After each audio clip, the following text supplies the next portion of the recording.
ଆଜି ଜେଜଙ୍କର ଥିଲା ଦଶାହ କର୍ମ। ନାତି ବାରିକ ପାଖରେ ଲଣ୍ଡା ହେବା ପରେ ସେ ନଦୀକୁ ଗାଧୋଇବା ପାଇଁ ଯାଇଥିଲେ। ହେଲେ ରାକେଶ ଗଭୀର ପାଣି ଭିତରକୁ ଚାଲି ଯାଇଥିଲେ।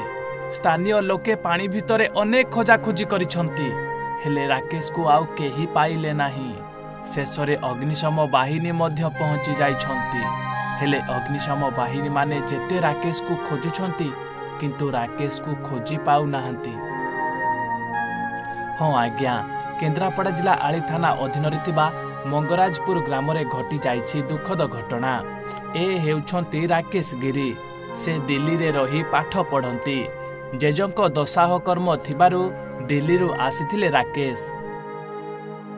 ରାକେଶ ଯେତେବେଳେ ଲଣ୍ଡା ହୋଇ ନଦୀକୁ ଗାଧୋଇବା ପାଇଁ ଯାଇଥିଲେ, ସେତେବେଳେ ଗଭୀର ପାଣି ଭିତରକୁ ଚାଲି ଯାଇଥିଲେ ରାକେଶ।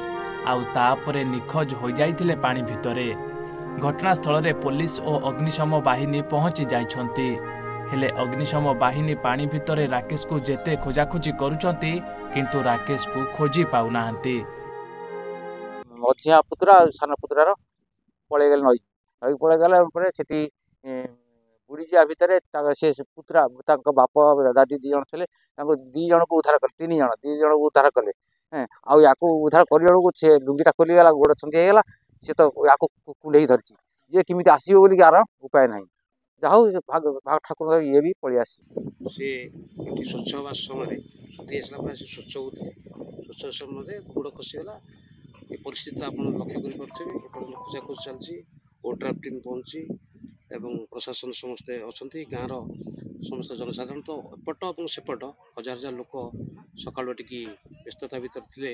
ଆପଣ ଦେଖିଲେ ଏକ ଦାରୁଣ ଦୁଃଖ ସହିପାରିବେନି। ଯାହେଲେ ଆମ ଗାଁ ପାଇଁ ଗୋଟେ ଦୁଃଖର ଘଟଣା। ତେବେ ପୁଅ ରାକେଶ ପାଣି ଭିତରେ ନିଖୋଜ ହୋଇଯିବା ପରେ ପରିବାର ଲୋକେ ଏବେ ଭାଙ୍ଗି ପଡ଼ିଛନ୍ତି।